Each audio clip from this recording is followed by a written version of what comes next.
ಪ್ರತಿಯೊಬ್ಬ ಹುಡುಗನ ಜೀವನದಲ್ಲೂ ಕೂಡ ಪ್ರೀತಿ ಅನ್ನೋ ಒಂದು ಕಾನ್ಸೆಪ್ಟ್ ಇದ್ದೇ ಇರುತ್ತೆ. ಹಾಗೆ ನನ್ನ ಜೀವನದಲ್ಲೂ ಇದೆ.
ನೀವು ಸಮರ್ಥ ತಾನೆ? ಹಾಂ ಹೌದು, ನೀವ್ಯಾರು? ನಾನು ಯಾರು ಅಂತ ಗೊತ್ತಿಲ್ವಾ? ನಾನು ಕೃತಿ, ನಿಮ್ಮ ಕಾಲೇಜ್ ಜೂನಿಯರ್. ಓ ಹೌದು, ಗೊತ್ತಾಯ್ತು. ಹೇಳಿ. ಹೇಗಿದ್ದೀರಾ? ಹೋ, ನಾಟ್ ಬ್ಯಾಡ್. ನಾಟ್ ಬ್ಯಾಡಾ? ಹಾಗಾದರೆ ನೀವು ಯಾವುದೋ ವಿಷಯದಲ್ಲಿ ತುಂಬ ಡಿಸ್ಟರ್ಬ್ ಆಗಿದ್ದೀರಾ ಅಂತ ಅಂದ್ಕೊಳ್ತೀನಿ. ನನಗೆ ಗೊತ್ತಿರೋ ಪ್ರಕಾರ 100% ಹುಡುಗರಲ್ಲಿ 80% ಹುಡುಗರು ಲವ್ ವಿಷಯದಲ್ಲೇ ಡಿಸ್ಟರ್ಬ್ ಆಗಿರ್ತಾರೆ. ಹಾಗಾದರೆ ನೀವು ಅದೇ ಕ್ಯಾಟಗರಿಗೆ ಸೇರಿದವರಾ? ನಿಮಗೇನು ಅನಿಸ್ತಿದೆ? ನನಗೆ ನೀವು ಲವ್ ವಿಷಯದಲ್ಲೇ ಡಿಸ್ಟರ್ಬ್ ಆಗಿದ್ದೀರಾ ಅಂತ ಅನ್ನಿಸ್ತಿದೆ. ಯಾವ ರೀತಿ ಅಂತ ಕೇಳ್ಬೋದಾ? ನೀವೇನಕ್ಕೆ ಬಂದಿದ್ದೀರೋ ಆ ಕೆಲಸ ನೋಡ್ಕೊಂಡೋಗಿ ಪ್ಲೀಸ್. ಏನೋ ನಮ್ಮ ಕಾಲೇಜ್ ಸೀನಿಯರ್ ಬೇಜಾರಾಗಿದ್ದಾರೆ ಅಂತ ಬಂದು ಕೇಳಿದ್ರೆ ನನಗೆ ನಿನ್ನ ಕೆಲಸ ನೋಡ್ಕೊಂಡು ಹೋಗು ಅಂತೀರಾ? ನನಗೆ ನಿಮ್ಮ ಹತ್ರ ಹೇಳೋಕ್ಕೆ ಇಷ್ಟ ಇಲ್ಲ. ಮನಸ್ಸಲ್ಲಿರೋ ದುಃಖನ ಬೇರೆ ಯಾರ ಹತ್ರ ಆದರೂ ಹೇಳ್ಕೊಂಡ್ರೆ ಸ್ವಲ್ಪ ನೆಮ್ಮದಿಯಾಗಿ ಇರ್ಬೋದು ಅಂತ ದೊಡ್ಡವ್ರು ಹೇಳಿದ್ದಾರೆ ಗೊತ್ತಾ? ಏನು ಹೇಳಲಿ, ಎಲ್ಲರ ಹುಡುಗರ ಥರ ನಾನು ಒಂದು ಹುಡುಗಿನ ಪ್ರೀತಿ ಮಾಡಿದೆ. ಅವಳಿಗೆ ನಾನು ಎಷ್ಟು ಇಷ್ಟನೋ ಅವಳಿಗೂ ನಾನು ಅಂದರೆ ಅಷ್ಟೇ ಇಷ್ಟ. Wow, super. ಮತ್ತೆ ಏನು ಪ್ರಾಬ್ಲಮ್? ಮನೆಗೆ ಬಂದು ಮಾತಾಡು ಅಂತಿದ್ದಾಳೆ.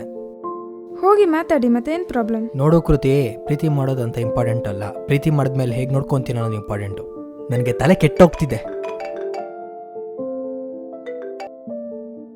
ಹಲೋ, ಹಾಂ ಬರ್ತಿದ್ದೀನಿ.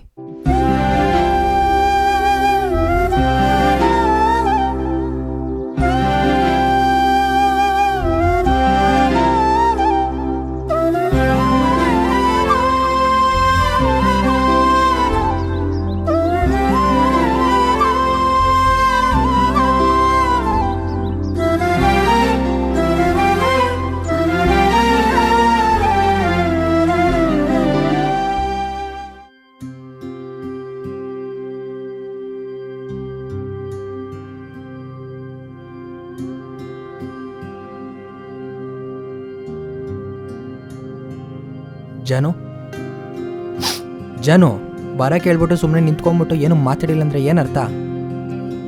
ನಾನು ಹೇಳಿದ್ದನ್ನ ಹೇಳಿ ನನಗೂ ಸಾಕಾಗೋಗಿದೆ. ಎಷ್ಟು ದಿನದಿಂದ ಹೇಳ್ತಿರೋದು ಮನೆಗೆ ಬಂದು ಮಾತಾಡು ಅಂತ. ನಿಂಗೆ ನಮ್ಮ ಅಪ್ಪ ಹತ್ರ ಬಂದು ಮಾತಾಡೋಕೆ ಭಯ ಆದರೆ ನಮ್ಮ ಅಣ್ಣ ಹತ್ರ ಬಂದು ಮಾತಾಡು. ನಮ್ಮ ವಿಷಯ ಎಲ್ಲ ನಮ್ಮ ಅಣ್ಣಗೆ ಹೇಳಿದ್ದೀನಿ. ನೋಡು ಜಾನು, ನಿಮ್ಮ ಅಣ್ಣ ಹತ್ರ ಬಂದ್ಬಿಟ್ಟು ನಾನು ಇವಾಗೂ ಮಾತಾಡ್ತೀನಿ. ನಾನು ಹೇಳ್ತಿರೋದು ಅರ್ಥ ಆಗ್ತಾ ಇದೆಯಾ? I don't have proper job. ನಾನಿನ್ನೂ ನನ್ನ ಕಾಲ ಮೇಲೆ ನಿಂತ್ಕೊಂಡಿಲ್ಲ. ನನ್ನ ಬಗ್ಗೆ ಎಲ್ಲ ಗೊತ್ತಿದ್ರು ಕೇಳ್ತಾ ಇದೆಯಲ್ಲ. ನೋಡು, ನಾನೇನು ಹೇಳ್ತಿದ್ದೀನಿ ಅಂತ ನಿಂಗೆ ಅರ್ಥ ಆಗ್ತಿದ್ಯಾ? ನಮ್ಮ ಅಣ್ಣದೇ ಓನ್ ಬಿಸ್ನೆಸ್ ಇದೆ. ನೀನು ಅಲ್ಲೇ ಬಂದು ಕೆಲಸ ಮಾಡ್ಬೋದು. ನೀನು ಯಾವುದಾದ್ರು ಕೆಲಸಕ್ಕೆ ಹೋದ್ರೆ ಮಿನಿಮಮ್ ನಿಂಗೆ ಎಷ್ಟು ಪೇಮೆಂಟ್ ಕೊಡ್ಬೋದು? 50 to 60K. ಆದರೆ ನೀನು ನಮ್ಮ ಅಣ್ಣ ಹತ್ರ ಕೆಲಸ ಮಾಡಿದ್ರೆ 2 lakh ಪರ್ ಮಂತ್. ನಾವು ನೆಮ್ಮದಿ. ಸ್ಟಾಪ್ ಇಟ್ ಜಾನು. ನಾನು ಇಷ್ಟು ದಿನದಿಂದ ತಾಳ್ಮೆಯಿಂದ ಇದ್ದು ನನಗೂ ಸಾಕಾಗಿದೆ. ಏನೋ ನಾನು ಬಂದು ನಿಮ್ಮ ಅಣ್ಣ ಕೈ ಕೆಳಗಡೆ ಕೆಲಸ ಮಾಡ್ಕೊಂಡಿರ್ಬೇಕು. ಹಾಗಾದ್ರೆ ನನಗೆ ಕೆಲಸ ಸಿಗಲ್ಲ, ವೇಸ್ಟು ಅಂತ ಇದೆಯಾ? ನಾನು ಆ ಥರ ಹೇಳಿಲ್ಲ. ಇಲ್ಲ, ನೀನು ಅದೇ ಥರ ಹೇಳ್ತಾ ಇದೆಯಾ, ಬಟ್ ಇಂಡೈರೆಕ್ಟ್ ಆಗಿ ಹೇಳ್ತಾ ಇದೆಯಾ. ಇಂಡೈರೆಕ್ಟ್ ಆಗಲ್ಲ, ಡೈರೆಕ್ಟಾಗಿ ಹೇಳ್ತೀನಿ ಕೇಳು. ನೀನು ಇನ್ನು 10 ವರ್ಷ ಹುಡುಕಿದ್ರು ನೀನು ಅನ್ಕೊಂಡಿರೋ ಕೆಲಸ ನಿಂಗೆ ಸಿಗಲ್ಲ.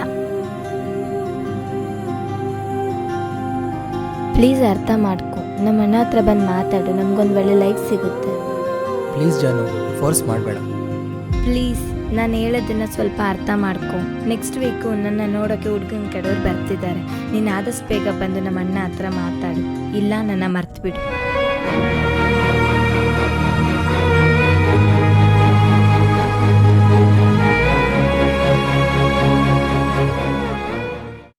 ಪ್ಲೀಸ್, ನಾನು ಹೇಳೋದನ್ನು ಸ್ವಲ್ಪ ಅರ್ಥ ಮಾಡ್ಕೊ.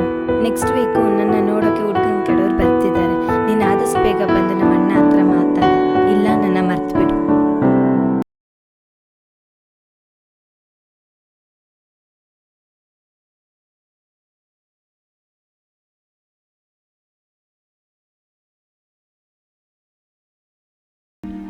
ಯಾವಾಗಲೂ ಪಾರ್ಟಿ ಅಂದರೆ ರೆಡಿ ಇರ್ತಿದ್ದೆ, ಈಗ ನೋಡಿದ್ರೆ ಮೆಸೇಜ್ ಮಾಡಿದ್ರು ರೆಸ್ಪಾನ್ಸ್ ಇಲ್ಲ, ಕಾಲ್ ಮಾಡಿದ್ರು ರೆಸ್ಪಾನ್ಸ್ ಇಲ್ಲ. ಏನೋ ಆಯಿತು. ಜಾನುಗೆ ನಾನು ಎಷ್ಟು ಹೇಳಿದ್ರು ಅವಳಿಗೆ ಅರ್ಥನೇ ಆಗ್ತಾಯಿಲ್ಲ ಕಣೆ. ನಾನು ಸೆಟಲ್ ಆಗ್ತೀನಿ ಅಂತ ಅವಳಿಗೆ ನಂಬಿಕೆನೇ ಇಲ್ಲ ಕಣೆ. ಅವ್ರನ್ನ ಕೆಲಸ ಕೊಡ್ತಾರಂತೆ, ನಾನು ಹೋಗಿ ಮಾಡ್ಬೇಕಂತೆ. ನೋಡು, ಈ ಥರ ಹೇಳ್ತೀನಿ ಅಂತ ತಪ್ಪು ತಿಳ್ಕೊಬೇಡ. ನಿಮ್ಮ ಭಾವ ಹತ್ರ ಕೆಲಸ ಮಾಡೋದ್ರಲ್ಲಿ ತಪ್ಪೇನೂ ಇಲ್ಲ ಅಲ್ವಾ? I want my own respect. ನನಗೆ ಆದಂಥ ಒಂದು ಐಡೆಂಟಿಟಿ ಇರಬೇಕು. ಕೊನೆವರೆಗೂ ಅವ್ರ ಅಣ್ಣ ಕೈ ಕೆಳಗಡೆ ಕೆಲಸ ಮಾಡ್ಕೊಂಡು ನಾನು ಇರೋಕ್ಕಾಗಲ್ಲ. ಸ್ವಲ್ಪ ದಿನ ವೆಯ್ಟ್ ಮಾಡು ಅಂದರೆ ನನ್ನ ಮಾತೆ ಕೇಳ್ತಾ ಇಲ್ಲ ಕಣೆ ಅವಳು. ಏನು ಮಾಡೋದೋ ಅರ್ಥನೇ ಆಗ್ತಾ ಇಲ್ಲ. ಅಲ್ಲೋ, ನೀನು ಹೇಳ್ತಿರೋದು ಸರಿನೇ, ಆದರೂ ಒಂದ್ಸರಿ ಥಿಂಕ್ ಮಾಡಿ ನೋಡು. ಛೇ,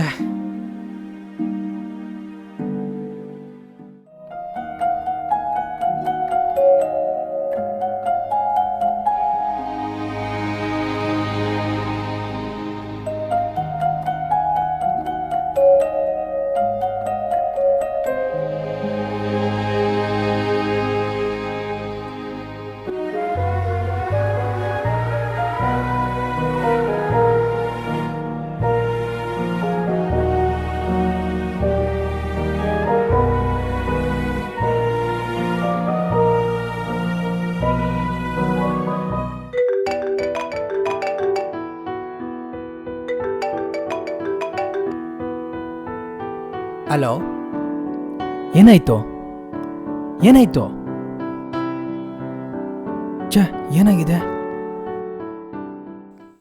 ಏನಾಗಿರ್ಬೋದು? ಯಾಕೆ ಇಷ್ಟು ಸಡನ್ ಆಗಿ ಬರಕ್ಕೆ ಹೇಳಿದ್ಲು? ಸಮರ್ಥ್, ಸಮರ್ಥ್,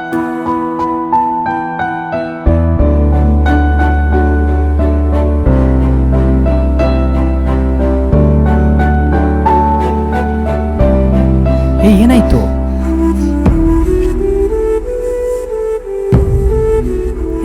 ಏನಾಯ್ತು? ಅಲ್ಲಿ ನಮ್ಮಣ್ಣ.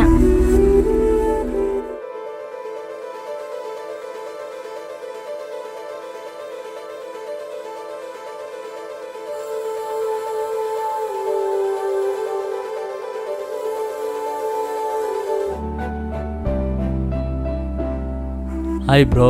ಹಾಯ್. ನಿಮ್ಮ ರಿಯಲ್ ಕ್ಯಾರೆಕ್ಟರ್ ಏನಂತ ನನಗೆ ಅರ್ಥ ಆಯಿತು. ರಿಯಲ್ ಕ್ಯಾರೆಕ್ಟರಾ? ನೀವೇನು ಹೇಳ್ತಿದ್ದೀರಾ ಅರ್ಥ ಆಗ್ತಾ ಇಲ್ಲ. ಅವಳಿಲ್ಲ ಅಂದರೆ ನಾನು ಖಂಡಿತ ಬದುಕಿರಲ್ಲ ಕಣೆ. ಅವಳು ನನಗೆ ಬೇಕು. ಏನು ಮಾಡಬೇಕೋ ಅರ್ಥನೇ ಆಗ್ತಾ ಇಲ್ಲ. ನನ್ನ ತಂಗಿ ಮೇಲಿರೋ ಜೆನ್ಯೂನ್ ಪ್ರೀತಿ ನನಗೆ ತುಂಬ ಇಷ್ಟ ಆಯಿತು. ಸಮರ್ಥ್, ನಿಜವಾದ ಪ್ರೀತಿ ಸಿಗೋದು ತುಂಬ ರೇರ್. ಸಿಕ್ಕಿದಾಗ ಬಿಡಕ್ಕೆ ಹೋಗ್ಬಾರ್ದು. ಸಮರ್ಥ್, ನೀನು ತಲೆ ಕೆಡಿಸ್ಕೊಂಬೇಡ. ನಮ್ಮ ಮನೆಯಲ್ಲಿ ನಾನು ಮಾತಾಡ್ತೀನಿ. ನೀನು ನಿನ್ನ ಲೈಫಲ್ಲಿ ಸೆಟ್ಲ್ ಆದಮೇಲೆ ನನ್ನ ತಂಗಿನ ಮದುವೆ ಆಗು. ನಿಮ್ಮ ಸಪೋರ್ಟ್ಗೆ ನಾನು ಇರ್ತೀನಿ. ಥ್ಯಾಂಕ್ ಯು ಸೋ ಮಚ್ ಬಾವ. ನಿಮ್ಮದು ನಿಜವಾದ ಪ್ರೀತಿಯಾಗಿದ್ದರೆ ಯಾವುದೇ ರೂಪದಲ್ಲಾದರೂ ನಿಮ್ಮ ಪ್ರೀತಿ ನಿಮ್ಗೆ ಸಿಕ್ಕೇ ಸಿಗುತ್ತೆ. ಇದು ನಮ್ಮ ಕಿರುಚಿತ್ರದ ಒಂದು ಪುಟ್ಟ ಸಂದೇಶ. Thank you. ಅದೇ ನೀನು ನಮ್ಮನ್ನ ಹತ್ರ ಕೆಲಸ ಮಾಡಿದೆ 2K per month. 2K ಅಲ್ಲ, ಯಾವುದಾದ್ರೂ ಕೆಲಸಕ್ಕೆ ಸೇರು. ಇನ್ನೊಂದ್ಸತಿ ಪ್ಲೀಸ್. ನೀನು ನಮ್ಮಣ್ಣ ಹತ್ರ ಬಂದು ಮಾತಾಡು. ಆ್ಯಕ್ಷನ್.